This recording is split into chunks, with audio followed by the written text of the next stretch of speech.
Bitcoin is property that the middle class and working class people can own everywhere in the world. And otherwise, they're going to be destitute. So Bitcoin is a solution to the individual and the corporation. Bitcoin is not going to eliminate the euro, the yen, the won, and the dollar. They will all continue. And I think that it's idealistic to think that somehow all of the world's problems get solved in the next decade with Bitcoin. That's not true. But what is true is that if you're about to become poor and starve to death in the middle of a country where the currency is collapsing, it'll solve your problem. It solves the problem of people in Lebanon or Turkey or Argentina or Venezuela. It solves their problem.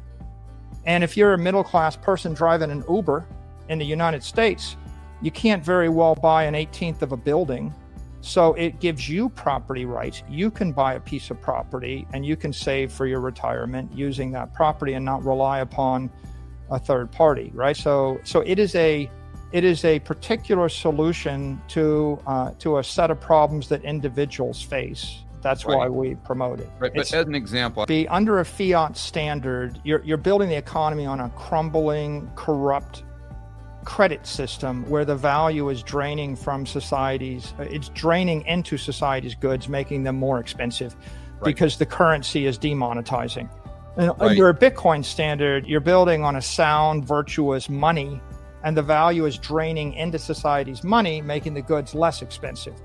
And that's true. It's going to take 30 years. I mean, it's a lot. Again, coming back to this, if Bitcoin became, went from 400 billion to 4 trillion to 40 trillion, when it gets to 40 trillion, 100x from where it is right now, it's starting to put material pressure on a bond market, which at that point will be $200 trillion, right? So you're still only chewing into 10, 20, 30% of the bond market.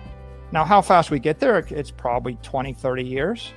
So in the year 2050, I think that the idea is we're not gonna have a jolting revolt or a revolution in the economic system. That's not good for anybody, right? I mean, that happened in the Soviet Union and in Cuba, and we know, and North Korea, how that ends. That's not good. What you want is a gentle progression, or a progression from a fiat system that's crumbling on corrupt credit. You want to progress from that system to sound money.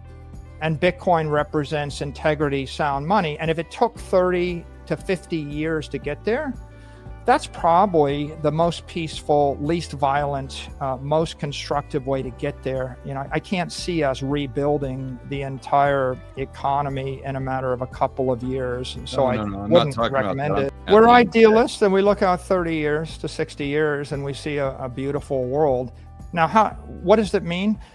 Look, when the government encounters a war and it just prints money, well, now we declare a war on everything, right? We've got a war on carbon. We've got a war on nuclear power. We've got a war on COVID. We got a war on, we got vaccines, a war on the unvaccinated. We got a war on Chinese imports. We got a war in Ukraine. We got a war on the Russians, even though we're not at war with the Russians. There's one thing after the other, right? And we got a war on people. People can't go to school for 2 years. We shut down the schools. We shut down the offices. The offices are 10% occupied.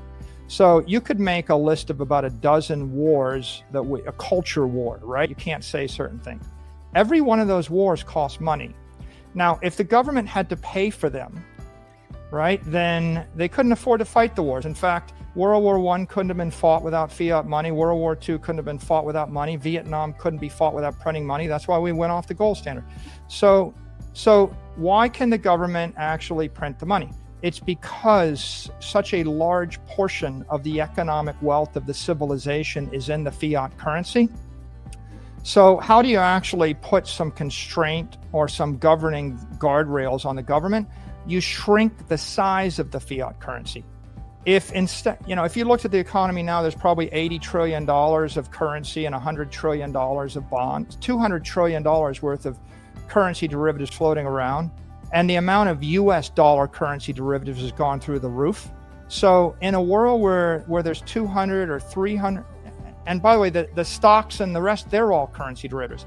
So in a world where there's $250 trillion of USD currency derivatives, the US Federal Reserve can print an extra $2 trillion, and that's like 1% of the currency base. So they can do quite a lot of money printing with impunity. If that, we know intuitively, right? What would happen if every foreign nation sold their U.S. sovereign debt? If the Chinese sold all their debt, the Japanese sold all their U.S. Treasury bonds.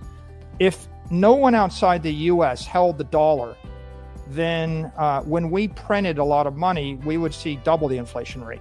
In 1980, I think the dollar was maybe 40% of currency transactions. And we know the Soviet Empire had its own currency, and there's the German mark, and there was the Turkish lira. You had lots of other currency systems, and not everything was trading against the dollar. I mean, the Indian economy was closed, the Chinese economy was closed.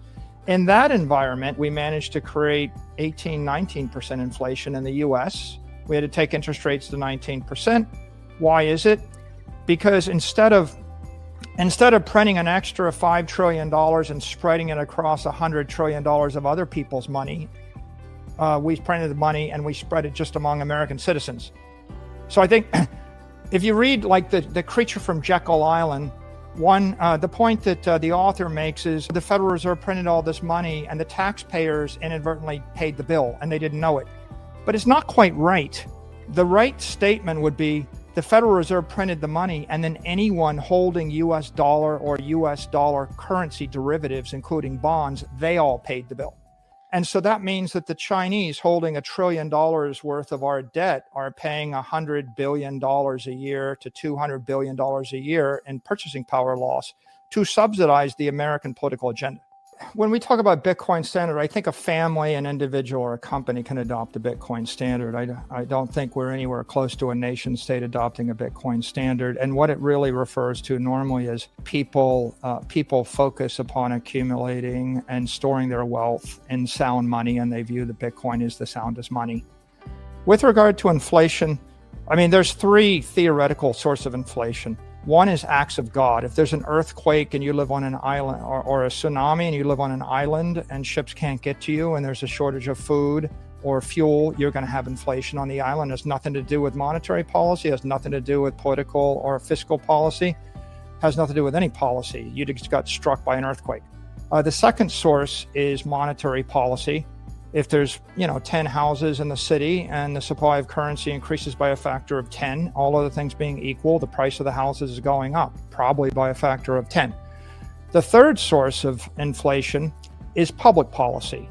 If the federal government legislates a 10-hour work week, common sense says that stuff is going to get more expensive than a 40-hour work week or an 80-hour work week. And if they put a tariff or they make it illegal to import cheap products from China or to fabricate semiconductors in Taiwan, the price of those things is going up. So I think if we're reasonable and intellectually honest, we'll say that all sorts of policy interventions, be they monetary or defense policy, right?